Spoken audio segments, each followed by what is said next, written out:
धान्य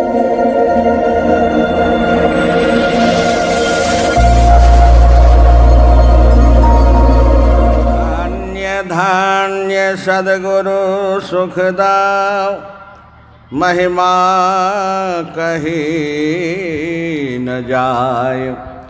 जो कुछ कहूँ तुम्हारी कृपा, मोते कछु न बसाय।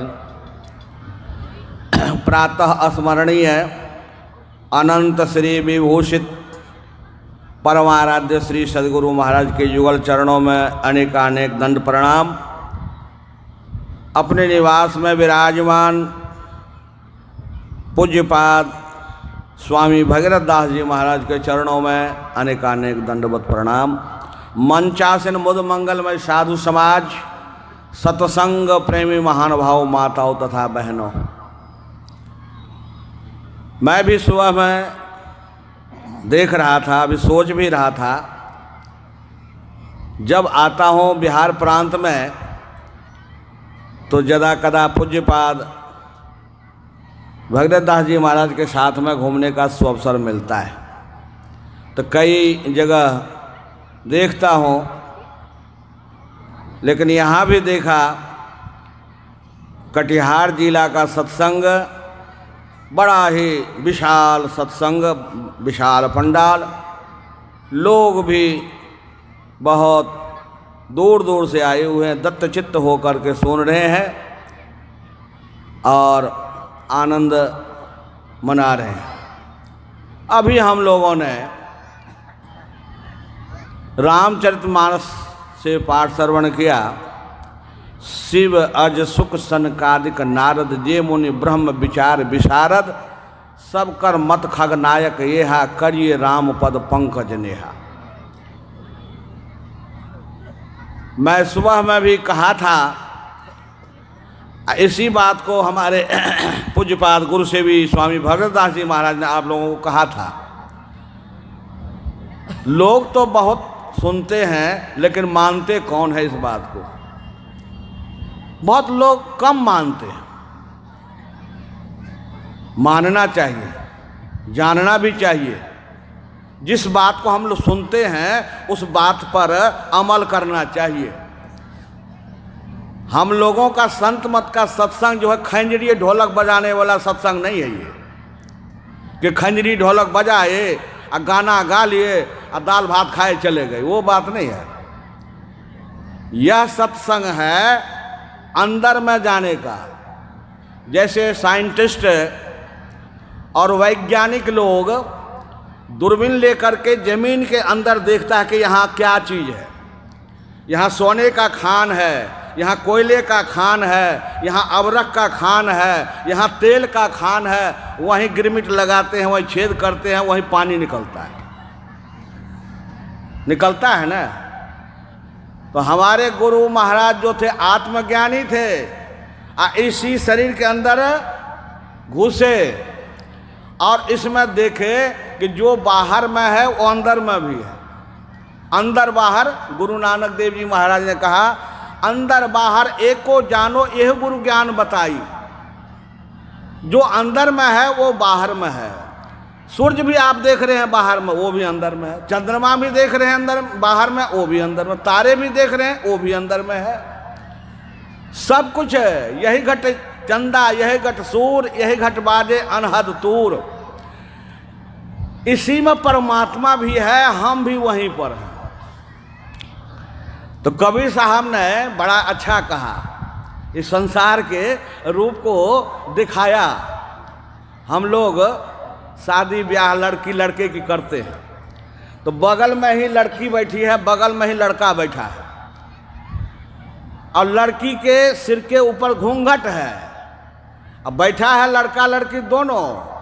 न लड़की देख रही लड़का को, न लड़का देख रहा लड़की को, क्योंकि उसका घूंघट से मुंह ढका हुआ है। ये बिहार की बात बता रहा हूँ, पंजाब की बात और है। आप लोग पंजाब की शादी ब्याह नहीं देखे, हम रोज देखते हैं। वहाँ लड़के लड़की वैसे मुंह खुले बैठे रहते। हाँ, उसको नहीं पता आप लोगों को नहीं पता लगेगा उसका ससुर कौन है, भैंसुर कौन है। हम लोग तो यहाँ देखते हैं ससुर भैंसुर को देख करके लड़कियाँ मुंह ढक लेती है, वहाँ ससुर भैंसुर का कोई पता नहीं, ससुर कौन है भैंसुर कौन है, खुले मुंह बैठते हैं। ठीक है, तो ये बिहार की बात बता रहा हूँ, लड़का लड़की दोनों बैठे, लेकिन लड़का लड़की का मुंह कब देखता है?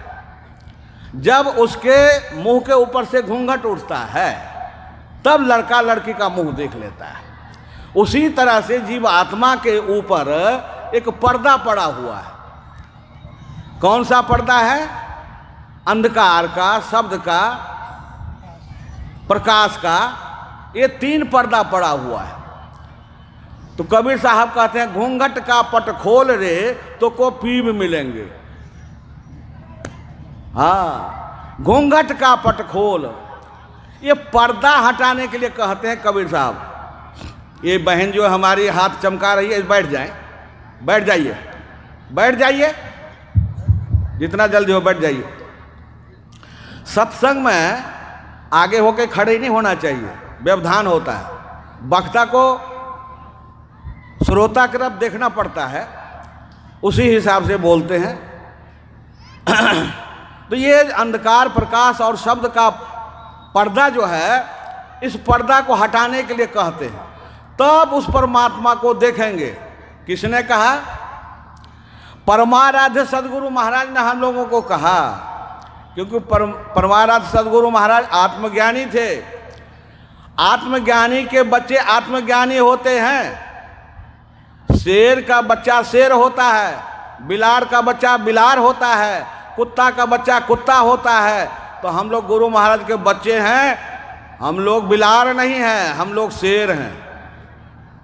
आत्मज्ञानी है, उस बात को जानते हैं, जो सीखा है गुरु महाराज से वही बात आप लोगों को बता रहा हूं।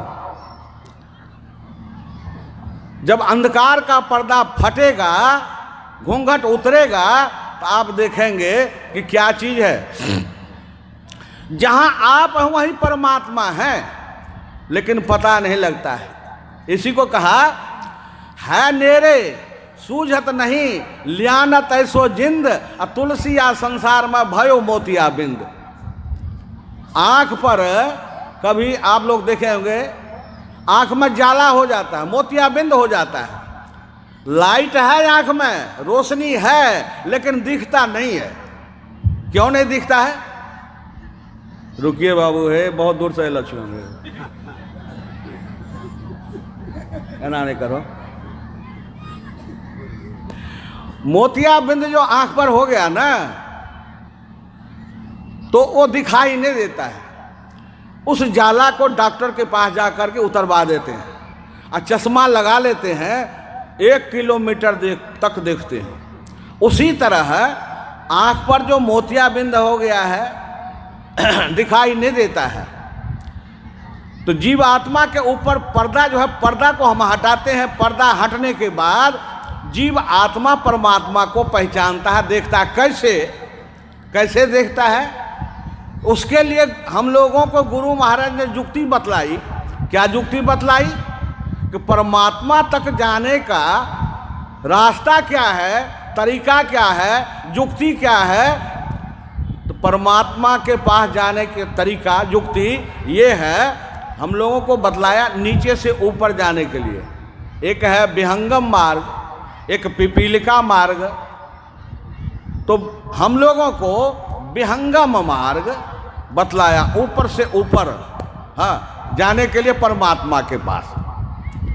तो परमात्मा के पास हम लोग जाएंगे, कैसे जाएंगे? तो पहले हम लोगों को बतलाया गया, पहले मानस जप करो। मानस जप में मन एकाग्र होगा, स्थिर होगा, मन सिमटेगा, उससे ऊर्ध्वगति होगी। तब मानस ध्यान करेंगे, उसमें ज़्यादा सिमटा होगा। मानस ध्यान में ज़्यादा सिमटा होगा, दृष्टि योग में ज़्यादा सिमटा होगा। और दृष्टि योग करेंगे तो अंधकार मंडल का छेदन होगा, उसका भेदन होगा। और अंधकार मंडल का जब छेदन भेदन होगा, वहीं पर सब सुनाई पड़ेगा, प्रकाश होगा। प्रकाश मंडल में शब्द भी होता है, और शब्द को पकड़ेंगे, शब्द सुनेंगे और तब परमात्मा का दर्शन करेंगे और परमात्मा का मिलन होगा। और जब परमात्मा का मिलन होगा, दर्शन होगा, तब जीव आत्मा परमात्मा को देखेगा और समझेगा कि ओ, पहले तो मैं समझता नहीं था, अब समझ लिया कि यही हमारे पिता हैं, हम इसके पुत्र हैं। तब हम प्रभु प्रभु हम एक ही होई, द्वंद्व अद्वैत रहे नहीं कोई। असली भक्ति यही है कि परमात्मा के पास हम लोग चलें। तो गुरु नानक देव जी फैसला कर दिया, अंतिम फैसला, अब हम ही खटखटा देंगे। गुरु नानक देव जी महाराज कहते हैं, जो सुख को चाहे सदा शरण राम की लेह, कह नानक सुन रे मना दुर्लभ मानुख दे। जो सुख को चाहे, कैसा सुख? संसार का सुख नहीं, वो परमात्मा का सुख। जो परमात्मा में मिल जाता है वही गॉड हो जाता है, वही ईश्वर हो जाता है, वही खुदा हो जाता है। आवागमन का चक्र समाप्त हो जाता है और सदा के लिए सुखी हो जाता है। उसको दुख कभी नहीं होता है। बोलिए प्रेम से।